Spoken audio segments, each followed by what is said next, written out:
Today I'm sitting here talking to a guy that I met in Las Vegas when we were both there teaching at our mutual friend Johnny Soporno's workshop. And he had a lot of interesting stuff to say, so I was eager to get him on here. He does a lot of cool stuff, and instead of me butchering the information about what he does, I'm going to have him tell you himself what he does. So, Brent, thank you so much for being here today, and we're glad that you could join us. Thanks for having me, and you are absolutely welcome to butcher what I, what I do. That's fine. It's your interpretation of it. That's all that matters, really. Fair enough. So if I were to sum it up, I would say that one of your key things is to help people succeed. Would that be about right? That's true. Yes, it's live up. Help you live up to your full potential. What's inside of you in all areas of your life, lifestyle. Lifestyle. So tell us more about that. Give us some detail. Like, what is it actually that you do? Wow. Well, it has changed over the years. As of course, I started out in the dating relationship space, teaching guys all that kind of stuff from my point of view. But it slowly morphed into more life lessons. So, and then of course, as I started dealing with more and more more successful guys, entrepreneurs, and so on, it led into kind of business coaching and the psychology of success and psychology of business and entrepreneurship. And so I kind of do all that. And of course, then there's the big lifestyle thing too. So I've had a fantastic lifestyle for many years. I'm very social. I'm out and about doing my thing. You know, hosting parties and all the things that I do. I just enjoy life, and I enjoy meeting people, and I enjoy socializing. So there's that part of the business. And so it's very exciting. There's never a dull moment. I keep innovating it, and I'm excited about it. I mean, I'm just excited to always be moving forward. That sounds pretty awesome. It sounds like you have a pretty, should we say, comfortable life as well. It is. It is. I just created it along the way. That's But perfect. So I'm just has it, like you said, you created it. What's your story? Like, what's your life like? my life is my life is awesome, right? That's my story, right? Your life should be nothing but awesome, no matter where you're at in life, and that's the key, actually, that I could point out here is that no matter where you're at, if you think, oh, my life sucks, we've all said that before. My life could be better or whatever. I always just start out with my life is awesome because it's based on the choices I make every second of every day, and that's the way it is for everyone. And I think, yeah, I think that's one of the first. I used to resist that idea, and I was kind of angry about that idea because I always wanted to blame everyone else and everything outside of me for where I was at and how I was feeling, and you don't understand my situation, and it's because these other two things over here in this other situation. And when I realized that almost everything that was, going on in my life was a direct result of choices I made, right? Even in choices that I made and how I reacted to things that happened to me, those were all choices. Once I figured that out and then accepted it and then harnessed that and then took responsibility for that, my life changed. So that's one thing I tell everybody is, most of the time you're where you're at because of your choices. There are, of course, some extreme situations, but we're not talking about that. We're talking about just general life, people trying to live their normal life and do their thing. You take responsibility and you make your choices. So would you say that most people's problems, I mean, the things that they're unhappy with and all that, is simply a result of not making the right choices at the right times? Yeah, and I also think that people like problems. So that's what I've figured out over the last 10 years of coaching and just in my own life with my own issues and overcoming them is that people like problems. We don't like an easy life. We want something that's complicated because complicated means, well, first of all, it makes more sense because everyone's told us life is complicated, right? All the images and the information that come into us is life is complicated, and you're powerless right now. But if you buy these 17 products, you'll be powerful. And then you can have all this stuff that people have that's so awesome and makes you feel a certain way and it makes other people think you're cool and all that stuff. So we're bombarded with that all the time. And so it's it's about taking the responsibility for your choices, and then understanding that in every moment you have a new choice in order to move forward, and not inviting problems and drama into your life, right? So we want the hero's journey, right? We all know what that is. It's every book and movie's made on it. We want the insurmountable odds, and then you have to overcome it. And then when you overcome it, the story's really great. You get to tell everybody, and you get to feel good about yourself, rather than just wanting a smooth life. Exactly. So, right, we have things start going well, and we start to think we love it, right? Oh, things are going great, man. I'm making money. I've got women. I'm doing this great. My relationships are good. How could I screw it up? Let's see. Let me think, what could I do to screw that up? Maybe I should have 3 more kids and buy 2 more dogs and a bigger house. And not that any of that's wrong, okay? I'm not saying anything's wrong with any of that. But when things are going great, we want to make it complicated, and we want to bring some drama into the situation. So just avoid that. Realize that that's what you do, and then think before you make decisions. That makes sense to me. So what would you say what's your normal typical client? Well, typical client. I would say that, my typical client, 20s and 30s now, they're getting younger. They're getting younger and richer is what it is. So it's 20s and 30s, self-made entrepreneurs with not a lot of social skills, but they're good at a lot of other things. They're good at making money. They're good at they're smart, really smart. But all they do is work. And so that's all they do is work. And there's nothing wrong with working and just making money. That's fine. But at some point you also have to get out there in the world and do things, and you have to have meetings, and you have to have relationships, and you have to socialize. And most people want to, be in relationships and or married or whatever, and, all that kind of stuff. So they don't know how to have fun, a lot of them. That's one of my clients. My other end of my client is some guy who's actually already out there, and he has this fantastic lifestyle. So he has all the stuff, right? All the material stuff, and he's surrounded by a lot of people, except all those people just want to be his friend for the stuff. And he's really really doesn't have that many social skills, and they're very lonely, even though they're really successful. Right. And then I got the business client. So that's that.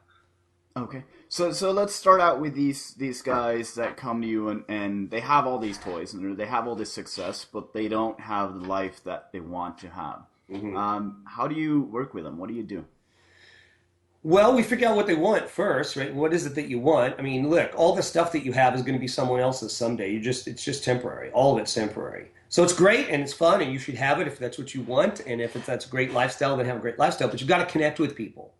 And very few of them connect with people. So you know what we work on? Inner work. That's what it is. Doesn't sound very sexy, and it's not like out and about and doing all this stuff. It's when you're at home, but it's building that relationship with yourself. That's really the number one thing. Once you build a relationship with yourself, you have to like you before other people like you. People will give you money, even if you don't like yourself. You can make a lot of money and be totally screwed up and totally have a lot of problems. But it's better if you want to take it to the next level, and actually know if people like you for you, and so on. You have to do some inner work. So we do a lot of inner work, kind of what I talked about at the beginning, choices, right? Choices. So a lot of my very successful clients who, like I said, have all the stuff are very depressed all the time.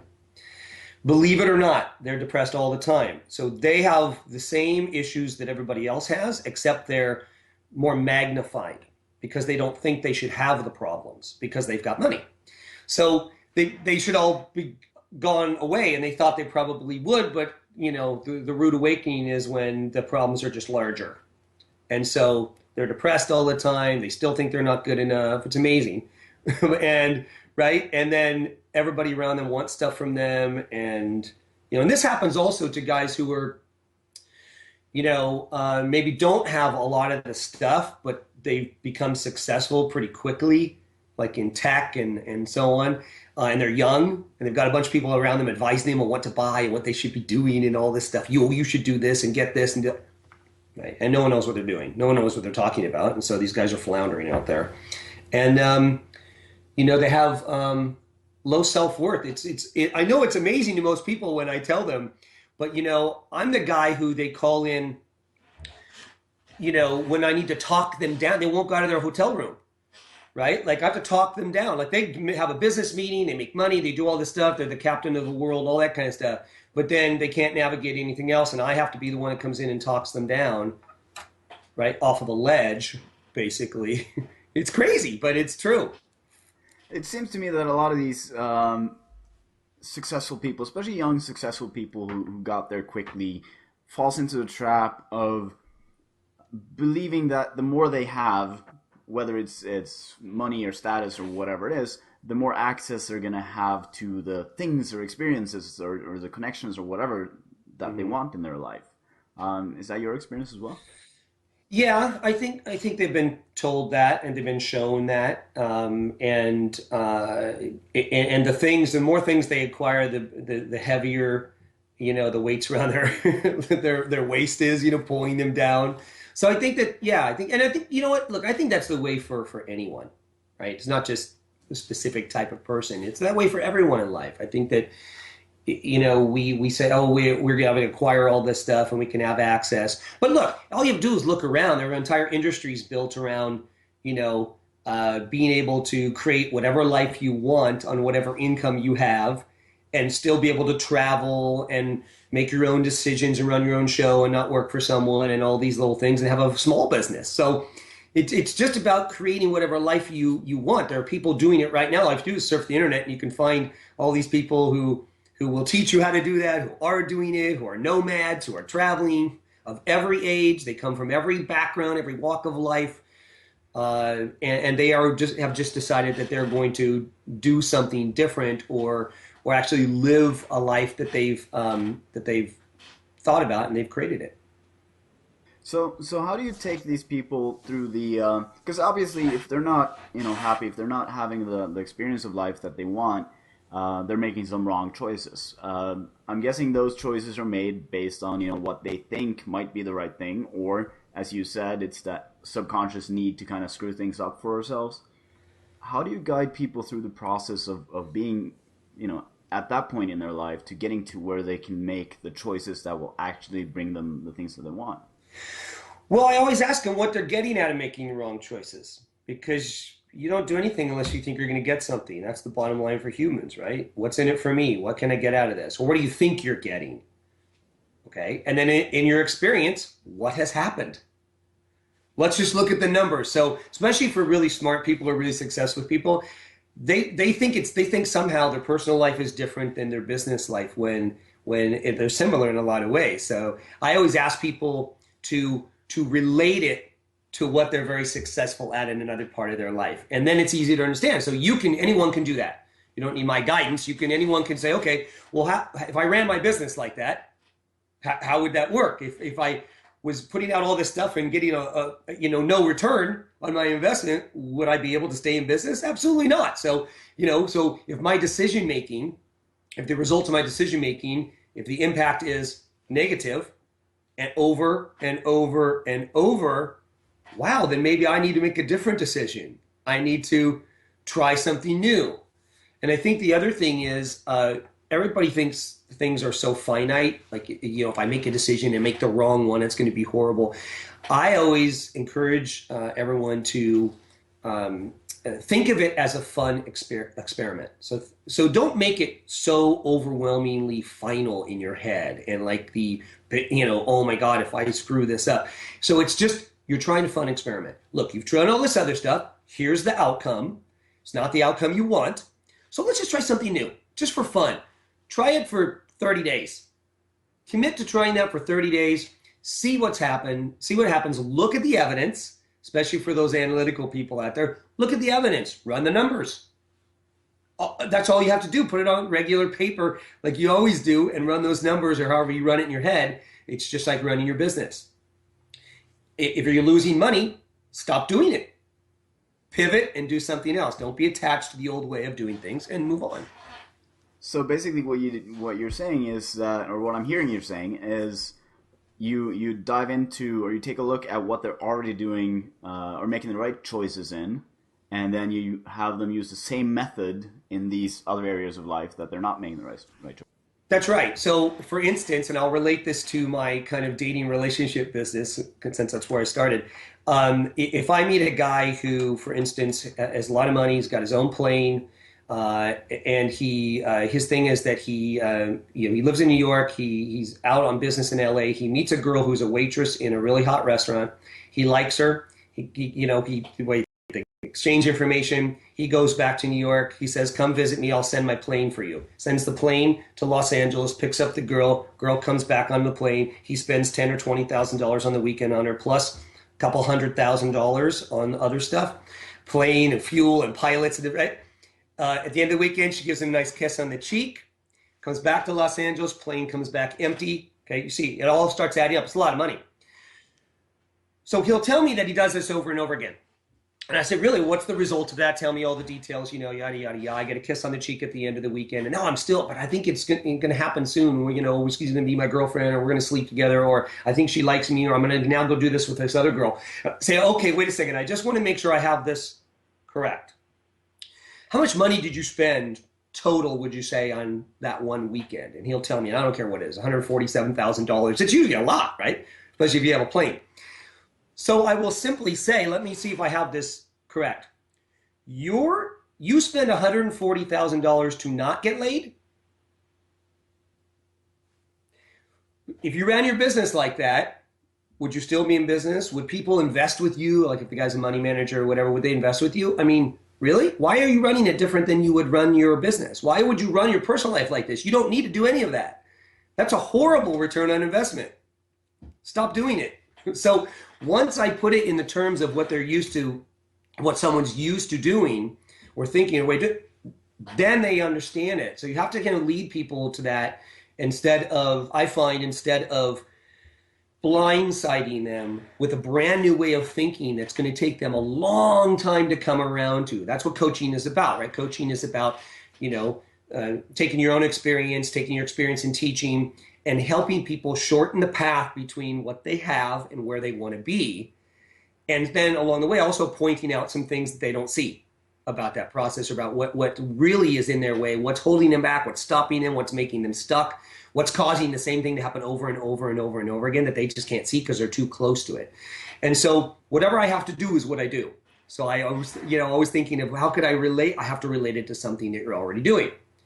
That's easier than me trying to get you to completely believe in a new way and then have to push through that resistance. I just say, look, it's just like this. See this other thing over here? It's just like that. Oh, it's just like that. Okay, now I can wrap my head around it. Now we can begin. Now let's alter that and give you the outcome that you actually want. So how did you end up working with these guys, these types of guys, the successful? Because there's a lot of coaches that are out there. There are a lot of trainers. And most of them work with the average person, or maybe a CEO, but that's about it. There's one of them. How do you end up working with all these high class clients? Because I travel in those circles anyway. That's how. So really, what it was is I was working with just anyone and at any level, and then I had someone say, "Well, you have a pretty cool lifestyle. What you should do is you should invite, some people to come along with your lifestyle, which you're not teaching them right now." And I had a couple of guys asking me actually, could I come along? Could I go there with you and do this thing? And I was like, really? You want to do that? And I'm like, yeah, totally. So I started inviting people or clients into the lifestyle I really live, right? Like beyond just the down and dirty socializing, social techniques, dating, all that kind of stuff. It's how do you really live? Oh, I go to charity events, I travel, I do this other stuff. That's just me. No one has to do that. That's just what I enjoy, and that's kind of the scene that I'm in. So, right, and so then you just become known for that, right? People talk, and you become known to be the guy who does that, and then because I'm in those scenes, people find out what I'm doing, and they tell others. And then you become, the guy who does that at that level. So So basically, you're using your social skills to create the business that you want as well. exactly, and there's a good lesson in there too, just a general lesson for everybody. If you say this is what I want and this is the kind of people I want to hang around with or I want to do business with, whatever, just go there. Go where they go, right? And it sounds simpler than it is maybe, but I mean, at least do the research and find out where do those people hang out. If you dream about a certain lifestyle, then figure out a way to be around it, even on a very small level to start. Figure out where those people go, what kind of events are available to you right now where you're at. You don't have to be super rich or know a ton of people or you have a great wardrobe or whatever. I always say just start where you want to start because there are a lot of people who have the potential to do great things, but they keep themselves small and they feel like a fish out of water already in the smallness, but they have no idea how to get there. And really, it's all I have to do is take some action, do some research, figure out where you want to be. That's how I did it, right? I like a certain way of living, and so I decided how can I be around that, and then how can I, and then it became part of my business. Then it's well, how can I make this a bigger part of my business? And then being an entrepreneur and a very curious person by nature, I take a look at everything around me, start observing and say, wow, there's a need over here to solve this issue. There's a need over here. And it's an untapped market, it's untapped need. Everyone's dealing with everybody, and there's nothing wrong with that. I have clients at every level, and so just because I'm kind of known for kind of niching in that other, right? Like and a lot of the lessons are the same. Right. And because you also work with people as far to get them to the level of let's call it success, whether it's wealth or business or whatever, to a new level. And is this basically? I'm guessing this is part of what your process there. And part of the process, yeah. Yeah. To get them to involve themselves in those kind of circles. What else do you do when you work with people who want to be more successful? Well, obviously we work on the inner work. We do the inner work. We talk about, creating a great story, adding value instead of your whole thing being about extracting value and what can I get and what's in it for me. And we change that to what's in it for the other person and the people I'm talking to. So it's about adding value because you want to be the adding value person. You don't want to be the creepy person who we all have met, and some of us have been the creepy person. I've definitely been the creepy person in the past. So it's going in and having a great vibe and having people want to be around you, because you're not overselling yourself, but you're charismatic and there's just enough that you put out there that it intrigues people and they want to know more. And people, they do like doing business with people who they like. I mean, ultimately, a good deal or a bad deal, there's obviously a clear difference, but ultimately people would like to do business with people they like, and a lot of business is done that way.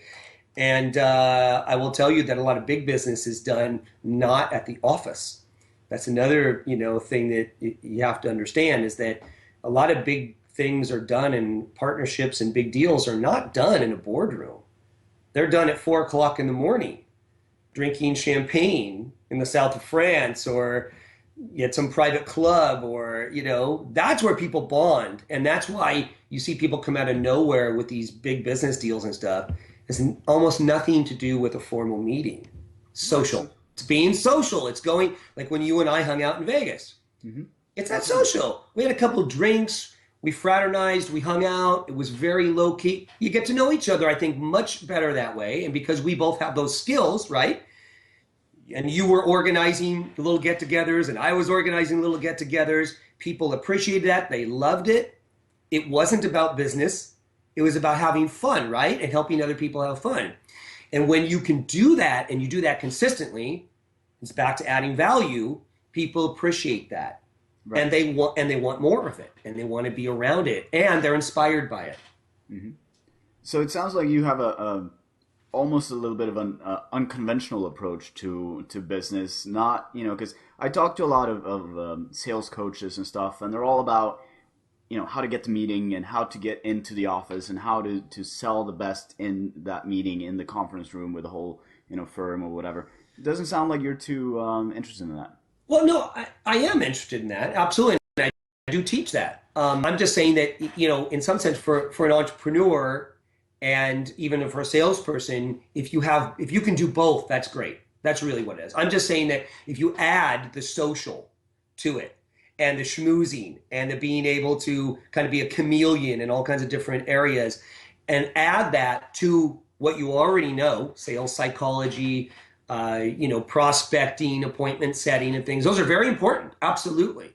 So I think it's an addition to that. I don't think it's instead of that. I mean, it could be, I guess, but you have certain things you do, which I also teach, and then there's the social stuff. And I just think they both work together. If you can get the thing at the office working together and your team working and adding value, because I teach sales psychology to big sales teams all the time in corporations, and we go and I train their executives and all that kind of stuff. So there is that office thing, and there's that, let's get in the prospect's head. What's their avatar? What are they thinking? What do they really want? And how does your service or product help them get that at the end of the day, rather than just the benefits of your product? What is it that people really want, right? So if you're out there and you're selling people, I don't know, real estate or mortgages or whatever, and you're refinancing someone's house or something, it's not that you're selling them on the refinance. It's what could they do with the money they're saving in that refinance, right? So you go into the end. What is it they want? They want to be happy. They want to have more money to put their kids through college. Right? See, like it's that. Then when you realize that you can go out and schmooze and do that, huge. Right. So if a young entrepreneur who's just getting started comes to you and hires you to help him build his business, what would be like just like a quick step-by-step or sum up of what you would take him through? Well, we gotta find out where he's at right now, obviously. We're going to work on the inner work, the psychology of everything. I'm going to get him straight on that. We're going to create a new story about business and about how he feels personally about everything. And we're going to put together a plan that moves him from A, B, C, D. We're going to have milestones that we meet and so on. But I create something custom for every person. So it's not so much a boilerplate thing. Right? I know people like boilerplate things generally, but I'm a little unconventional when it comes to that.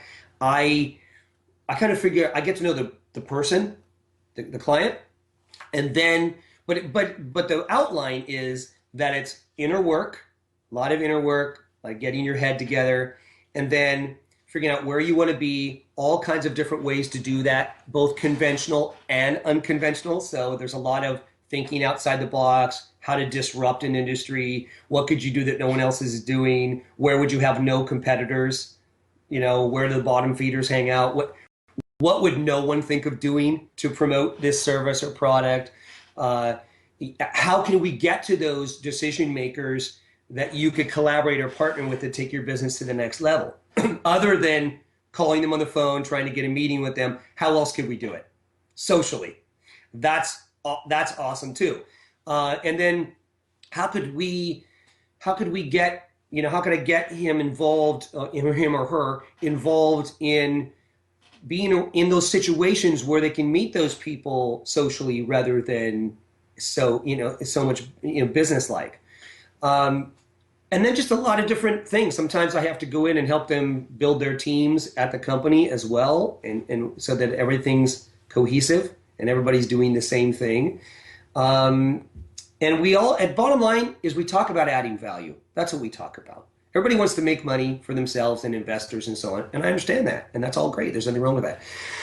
But you'll make more when you add value and solve a problem than when you try to extract value and that's your only thing you do. I mean, you can make some money doing that, but there's a limit to it.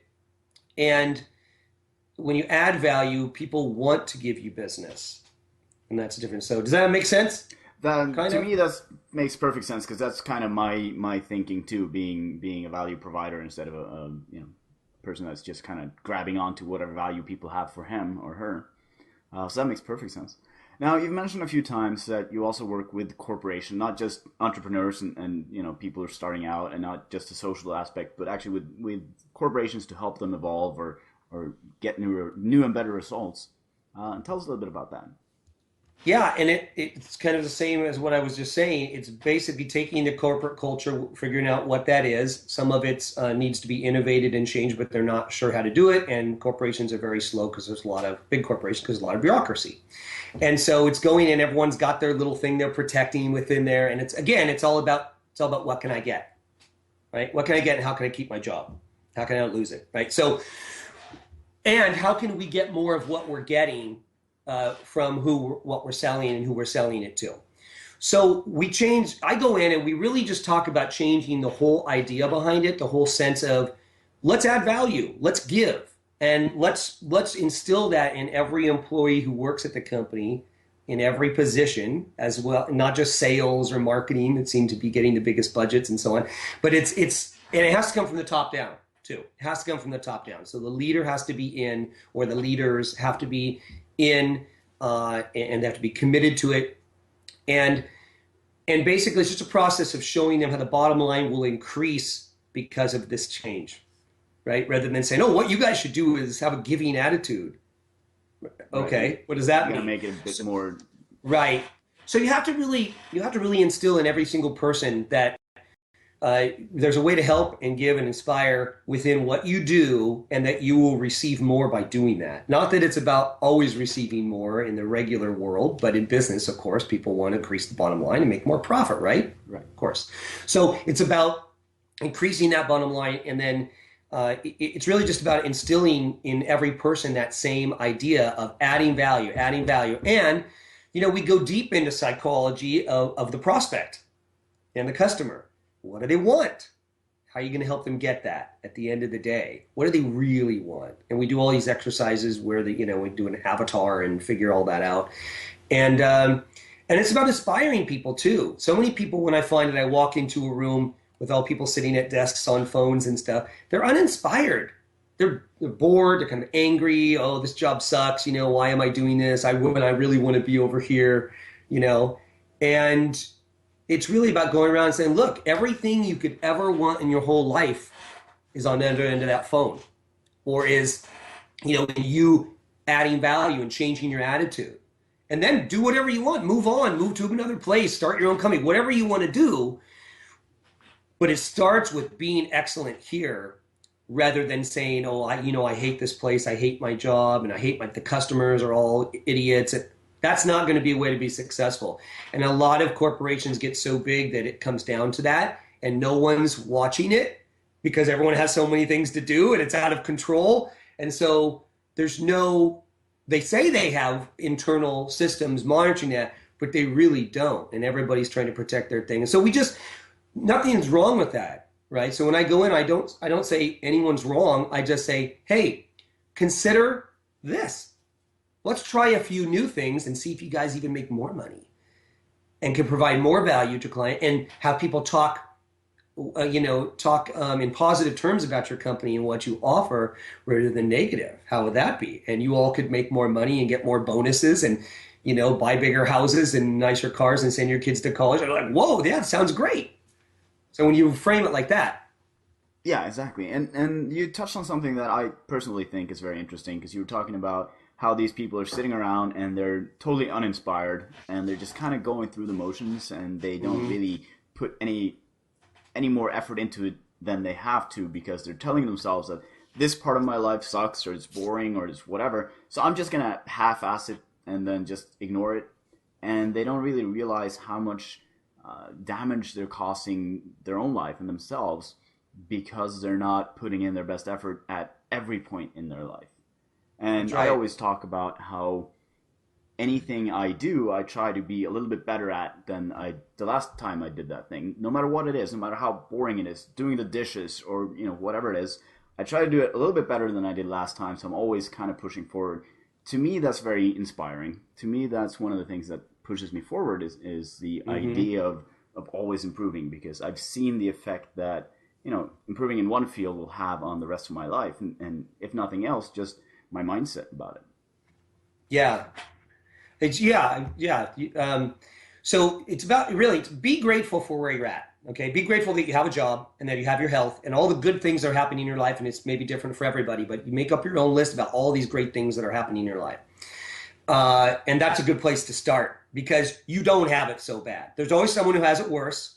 And you know what? There's always someone who has a lot less than you have who's doing a lot more with their life. And I remind myself of that every day when I start thinking, oh, there's this one thing that just happened. And, and I think, wait a second. Like, there are people who, don't live like I live and are doing way more with their life. What am I doing? Like, maybe I should rethink if I think something's a really huge challenge, and I call it an opportunity, but something's a really big opportunity. Yeah, I need to reset myself and go there. And I think what you said is great also about innovating. But I do want to touch just really quickly back on something you made me think of, is that people sitting at a desk in a company or wherever you're sitting, I understand that everyone has problems, right? I get it. You bring it to work. You have issues. You got family issues. You got money issues. I get it. So, but you have to reset yourself and inspire yourself, and then come to work inspired and inspire your coworkers and your clients and prospects, and that's where it begins. And then what you said about innovating, always be innovating, always be reinventing. That's one of the things that I find that stops a lot of people from growing their companies is the attachment to the success they've built. They're not willing to let go of it. Now, I'm not saying that you should dump it, right? I'm not saying, oh, throw it all away. I'm just saying that, you're very comfortable. It's about the comfort zone, right? Your comfort zone is great for resting, but you don't want to live there. So you always want to be innovating and doing something a little bit uncomfortable and next level. I know once you reach where you thought you wanted to be and you're like, oh, finally, I'm here. And it's successful. Let's keep doing it. And I say keep doing what's successful. Absolutely. But do not let that stop you from innovating and trying new things. I understand you think it's a house of cards and it's, I pull out, or Jenga, I pull out the wrong block and all of a sudden everything's going to fall apart. But let me tell you, interview some of the most successful people in the world and they'll tell you it's about risk. What's your appetite for risk? And your appetite for risk is directly connected to how successful you are, period. So you have a bigger appetite for it and you're willing to take bigger risks, you're going to be more successful. Will you have some failures? Absolutely. But they're not really failures when you think of how that will build your success. Right? So people think failure is separate from success. And that's one thing I've learned over the years is that it's part of success. It's part of the path to success and Absolutely. More success, and more success. You learn from it, you accept it, you learn from it, you're not afraid to fail. And then you say, okay, instead of, shit, that sucks, my life is over. You say, what did I learn from that? Right. That didn't work. Okay, what direction do we go now? What's next? Let's go. Absolutely. And to me, I like the original meaning of the word success, which was just something that followed something else. Now we consider success as it has to be a positive outcome. It has to be a positive following of whatever we did. Mm-hmm. While the original meaning of it was just basically the thing that happens after you did the other thing. And so I like to look at when people talk about or ask me about success and we're coaching on stuff like that, I always try to focus on that and make people see that, if the outcome is positive or not, it's still a success, both in the original meaning of the word and in what you're actually experiencing, because you will have more experience from it. You'll have learned from it. You'll know what not to do the next time, or you'll build up some resilience against failing, or whatever it is that's going to help you push you forward to the next level later on. But You said something. You were talking about innovation, or we have been talking about innovation, and also earlier you said that you often help people, figure out new ways to do things, or looking at their clients or their social life or whatever in new ways. It sounds to me like there's a lot of creativity involved in this. There is. How do you stimulate or help people reach that creative skill that lets them do this going forward? Well, I encourage people to find things outside of what they normally do to be the catalyst for their creativity or motivation or inspiration. It's not always surfing the internet and looking for new ideas or problems, or, I got to, sometimes it's meditation, sometimes it's working out, sometimes it's other things you can find. I find inspiration in everything. So there's that. I encourage people to do that. And then what I really do, I think the great exercise for people is think about whatever it is you're doing and think about, not that you have to do it, but what would be the next level of what you're doing? Right? So you know how Apple comes out with an iPhone or whatever. They could come out with one probably every week if they wanted. They have to slow the innovation down because you know, product release cycles. But let's say you had to create something new every 6 months. I think a great exercise for people, and I often tell them to do it, is think a couple of cycles ahead. Okay? So think about what the next level of what you're creating right now is, or what you're doing. This will also keep you in the constant innovation mode, and it will keep you unstuck from staying at one level of success too long and milking it too long until maybe you milk it just that one moment too long, and then you start losing all your money or your stuff or your market share, and you're like, I stayed too long. This will keep you in that mix of moving forward. At least two levels. What's creating what you're creating right now? Okay, do that exercise, figure out what it is. Okay, now pretend you've already created it. What's that? Go to another level. You'll learn so much by going to that next level. It doesn't mean you have to go there necessarily right now. You don't have to skip and go ahead. You could maybe, but you don't have to. You'll learn so much. You'll come up with a couple ideas going to that next level that you can apply right now. And that sounds like a really great, awesome. Just like advice in general, because it seems to me that a lot of people get stuck where they're at, whether it's, you know, business or their relationships or even just in a simple conversation. I see people do that all the time. They find one topic that kind of works, so they hang on to that topic for dear life for like half an hour until it just kind of piddles out, and everyone sits there feeling kind of awkward. Yes, of course. Yeah, so we've all done so that. It seems like even from that, you know, that tiny little bit of life of having a conversation and not getting stuck to what you're talking about, actually looking at your life and going, you know, what's next? What's not, you know, what am I ready to do right now, but what will I be ready to do in the future? And then taking some action on those insights immediately and kind of asking yourself the question, okay, so here's the next level and here's the next level. What would make being at the next level or the next level inevitable? What would I have to do every single day to end up there? And it's important that you chunk things down in your life, because humans are notorious for being overwhelmed. We feel overwhelmed by the massive project that we have ahead of us, right? Chunk it down. What could you do? And I'm just picking a number here. What could you do for 30 minutes every day, 7 days a week, that would make that vision a reality, would make that goal inevitable, would make that level, you arriving and living at that level, inevitable? And like you pointed to, it's in every area, in your relationship or relationships with a significant other and your family, with business relationships, social life, money, cleaning up your life around money, career, jobs, you know, all the parts of your life that are your life.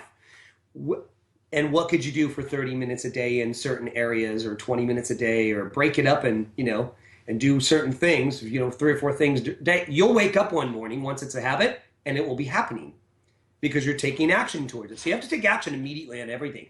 Even if it's the wrong decision, take action on it, because you don't know it's the wrong decision. But whatever the choice you're going to make, take action immediately. The sooner you take action, the sooner you'll know. You know, everybody asks me all the time, well, how do I go faster? How do I get there faster? Well, take action faster. Fail faster. Fail faster. Right? Because I've heard you talk about habits before, and it's something that I'm very interested in as well. So I'd love for you to talk a little bit about your you know, the way that you see habits, because you've said a few interesting things on that, and how important it is to create the life that you want. Habits are everything, because that is your life. Your life is consumed by habits that you have, both good and bad, both things that are good for you and bad for you, right? It's a habit. The great thing about habits is that once you create them, there's not much work involved. You're on autopilot, which is, you have to think about being excited about that fact, okay? The most challenging part for any habit for most people is the beginning, right? Jettisoning an old habit, replacing it with a new habit, a new, better habit, right? So it's that, and all your energy, the most energy you'll ever expend in this habit will be creating it in the first 21 days, 30 days, whatever it is that you choose to do. And then you'll be on autopilot. So that's the thing. So your life has to be about creating rituals, daily rituals that include habit creation. And then once things are habits, that's it. You'll just automatically do them. That's the exciting thing. So again, I encourage people to always say, for 30 days, I'm going to do a fun experiment and create some new habits. So don't overwhelm yourself with it being so serious, even if it is a serious subject, okay? I find that you will resist. We will find everything to do but what we're supposed to do, right? I'll surf the internet for a little longer. I'll goof off. I'll do this. Nothing wrong with goofing off. I'm just saying that if it's impeding your growth, you want to make it fun, right? Put up an old style calendar on the wall where you can cross out each day after it's done. Oh, made it through that day. Did that, right? And then you'll start to crave that. Make it through 30 days of this new habit, because I know once I reach the 30th day, for instance, that there won't be any trying involved anymore. They'll just be doing, okay? So I say create some rituals and do whatever you need to do to trick your mind into those rituals, okay? So for instance, something simple is I wasn't drinking water for all day for years, right? I just didn't get the concept of it, right? I would avoid it. It's either too cold when I get up or the water's, I had every excuse you could have to not drink water and be healthier. So I decided, how would I drink 2 glasses of water every day? And how could I trick myself? What would I have to do to make drinking 2 glasses a day inevitable? Okay, let's talk about that. What do I have to do? Okay, what is my ritual now? My ritual is I drink coffee in the morning. It's a habit. I go there, I have this whole thing every morning, do the exact same thing. So why don't I just put the 2 glasses of water in front of the coffee maker? So how would I do that? I won't do it if I went. I'd do it the night before. How could I make sure and trick myself into having to have to put my hand through the glasses of water to get to the coffee? This is what I'm talking about. Nothing is too silly or stupid to trick yourself into creating a new habit. Right. So once I did that for, maybe 10, 14 days, I would drink that water. I just said, for fun, I'm going to drink this water for a certain amount of time and just see what happens. You know what? Because I can always go back to the old way. I can always go back to my old habit. Let's just see if anything happens. Well, I felt better. I had more energy. My body started working better. I was like, wow, this is great. I just started doing it after a certain amount of time. Now, it's been years, and I do the same thing. So this is what I'm saying. Put a note on your bathroom mirror, post-it note, put it on your phone, put it on your alarm clock. Do this, do that. Give yourself orders, right, to do. Jump up out of bed, do your story, be grateful, go to the gym, drink your water, meditate, whatever it is that you're doing. And I know that a lot of people have other lives too. Get your kids ready for school, do whatever. But I mean, put it in there. And habits are the most important thing. They create your life. Agreed. And to me, I do a lot of the same things that you talked about now. I love using Post-its and just putting it somewhere where I have to see it. And to me, it's also about creating a trigger. So when I'm trying to create a new habit, I want to connect it to something that I know I'm going to be doing anyway, like you with the coffee. So, for example, once a few years ago, I was completely out of shape. I hadn't been working out for ages. And I felt like easing myself into it. And all I wanted to do was start doing some push-ups or some sit-ups every single day just to get used to actually making myself tired. So I did the Post-it thing. I hung it up on my shower so that every time I went to take a shower, there was a Post-it that just said push-ups. I had to go do push-ups. And so what happened was that I kind of connected the idea of showering with doing push-ups. And so once the note was gone, because I had a roommate at the time, and he kept taking it off because it was in his way, after a while, every time I basically walked towards the shower, it was normal for me just to tip down and do some push-ups. And it got to the point that when I went to a water park and I was going in the shower, I was about to get down on the floor and do push-ups in front of everyone because it was just so hardwired into my brain. So I think, what you're talking about, having that excuse or that reason or that thing just in your way, it's right there in your face, and connecting it to something that you already do by habit, to me that's been very helpful to start new habits, basically. And figure out, that's an awesome story. That's what I'm talking about. Exactly what you just said is what people should practice. Whatever works. I think that that it's important, connected to that, I just lost that thought for a second, is to figure out ways how you can do something rather than not do something. You mentioned push-ups, for instance. When you talk to people about if you're out there and you can't seem to find the time to work out, you don't want to join a gym because it's too expensive.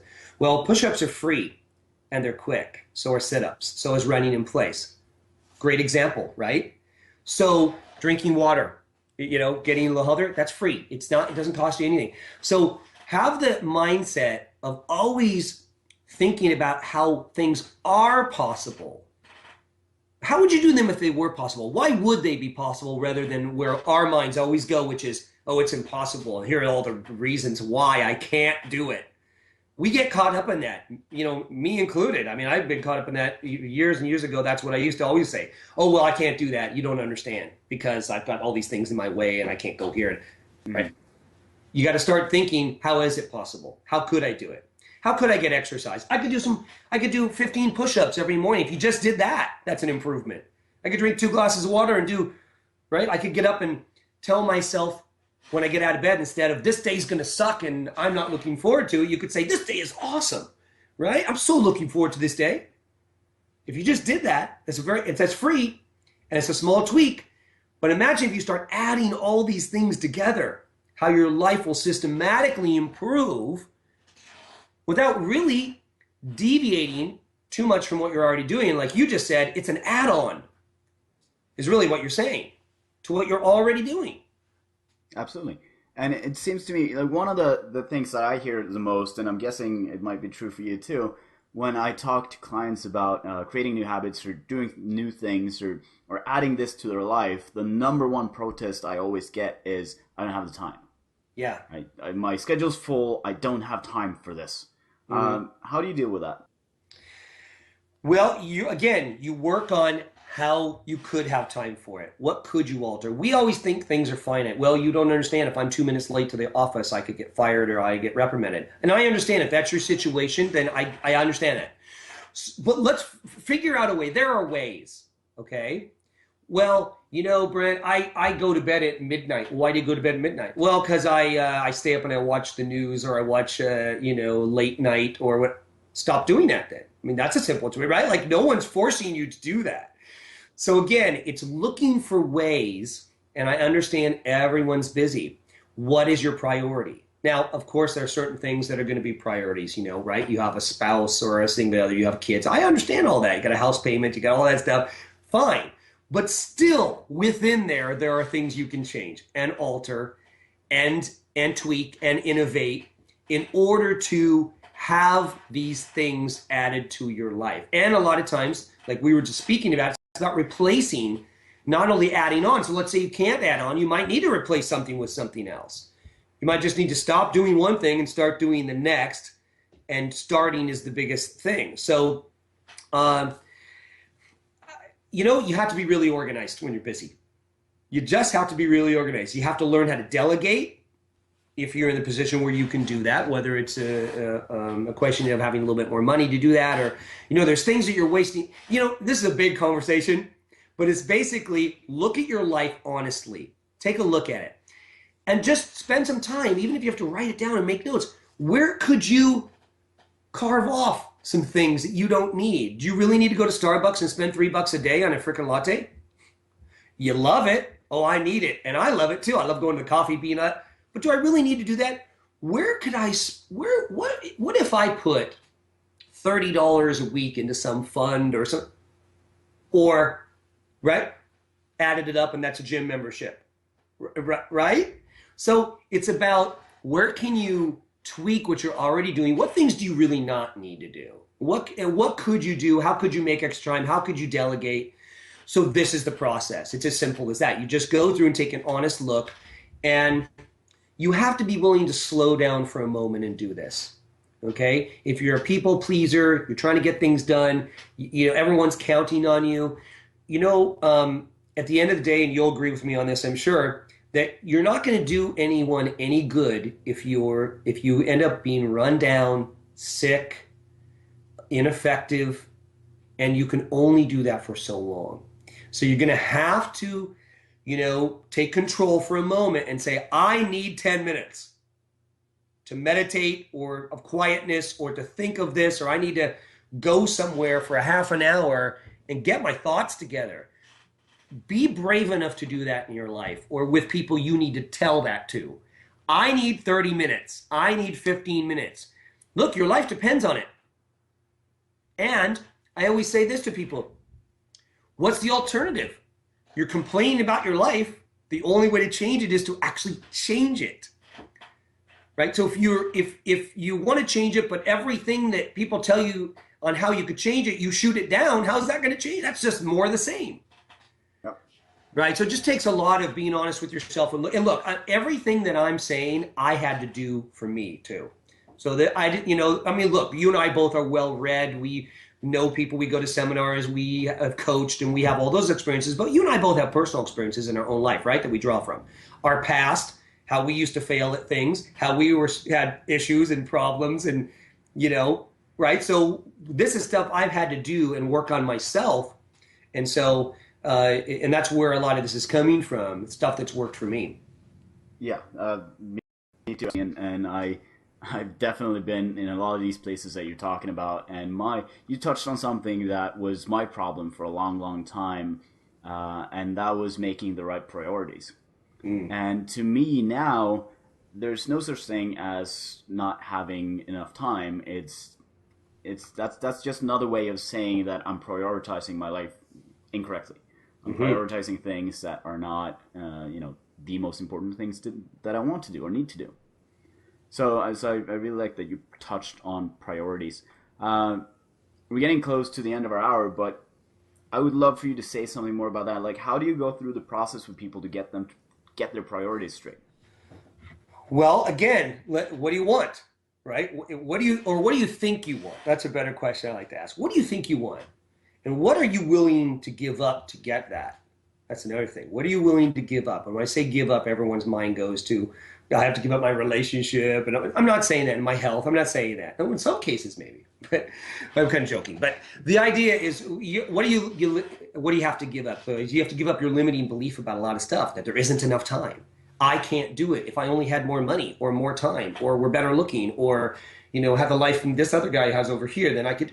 You have to give up all your limiting beliefs. You have to give up your resistance. You have to give up of constantly shooting new ideas down. You got to give up your fear of failure. You got to give up your fear of success. You got to give up fear.